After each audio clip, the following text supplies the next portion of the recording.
So I'm going to start you off with 4 cardinal rules for personal protection. And this is true when I teach special forces. It's true when I teach you guys. The first thing looks self-evident. It's how I start all my training. And that is to make sure we reassert our value. We call it putting the self in self-defense. What I want you to understand is that many of us harbor beliefs.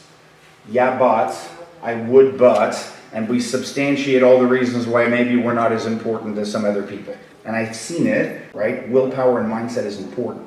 So we're going to do a 1-minute thought exercise, completely private. I won't ask you to share it. But what I want you to do is just start free associating and brainstorming what matters to you.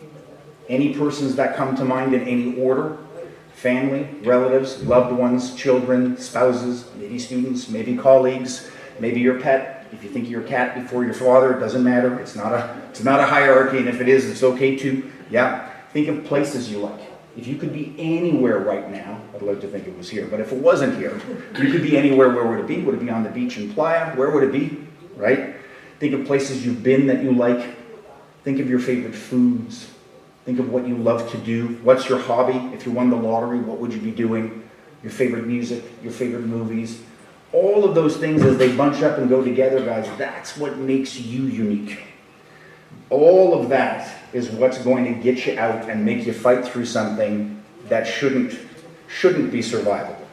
And the reality is, when I teach in establishments, any establishment, not just schools, when I teach law enforcement, when I teach military, there are systemic issues all over. And one of them is systemic racism, systemic discrimination, but there's also systemic resentment. People just kind of go, that's not my job. And that's not my job is an understandable sentiment, but it'll get you killed. It'll get you killed.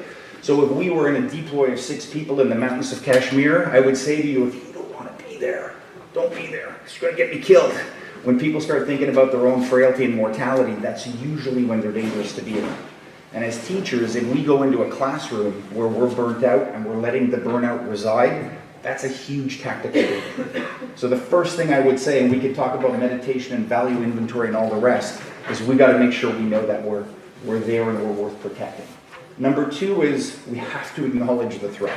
And this is not just a problem with veteran senior teachers who have been there 40 years. Sometimes we think that accepting a reality is the same thing as making it acceptable, right? So for example, when I teach, some schools will say we had a knife incident. It's terrifying, come in and teach. Other schools will say, why are you teaching knife? It's 9-year-olds. Because 9-year-olds have brought knives in. Whether it's an IKEA butter knife or a hunting knife, when I was the age of most of these kids, I had to go to St. Polycarp to the illegal booth in the back corner of the flea market to get a switchblade. Yeah, you can go on Amazon today and have it delivered to your house. Just to give you a terrifying example that I verified this morning, brass knuckles are specifically illegal, 6 months in prison, and there is a huge financial fine. They're very difficult to go into the sketchy, like, military surplus store and buy. Go home tonight on Amazon, go under camping gear, and look up emergency window breaker, and you can get 2 pairs of steel alloy brass knuckles for $12 by Prime delivered tomorrow. You can get butterfly knives, switchblades. You can get pepper spray sold as dog repellent. You can get all sorts of illegal weapons, push daggers, often sold as camping tools. For under $20, 1-day delivery on mom's PayPal account. Yeah, that's it. So that's why knife culture is a big issue. So we really need to realize that there are certain threats that are happening out there. I don't like to be a doomsday guy. I'm not a doom and gloom kind of person. But there is a lot of stuff happening in the schools that's a bit terrifying. Number 3, this is the most fundamental rule in my opinion, is it's good to accept help, but don't expect it, right? When we get into a crisis, sometimes we have the reflex of closing our eyes and kind of hoping it's going to be okay. And sometimes even when we visualize it, we think, I don't know what I would do in there, right? And anytime I have a I don't know what I would do, it's super important that we try to figure it out. Right? If I'm watching evening news and I hear about a horrendous attack and I go, God, that's terrible, and I just put it away like that, then I'm accepting that's beyond my comprehension. And maybe that won't happen to me. But if I look at it and I come up with the most flimsy plan in my head, if I had to go, I'm going to do this, that's all the difference in the world. And especially when I go into schools, guys, especially post-COVID, you guys are exhausted. You're burnt out in a lot of cases. Right? And a lot of times it's very normal to kind of just throw our hands up. That's the biggest problem. More than any tactic or technique, if I have despair in the heart, that's a huge issue. So today I'm going to try to keep it upbeat for that reason. The most reassuring thing I can tell you is this. Whether I'm teaching teachers, military, civilians, doesn't matter what course I'm giving, the number one thing people ask is, yeah, how am I supposed to remember this in a crisis? So much stuff, right? And the short answer is, guys, there are no tricks. There's no Instagram gun defense that's going to work in 2 minutes. There is just repetition. Repetition is the mother of skill. We have to practice, we have to practice, we have to practice.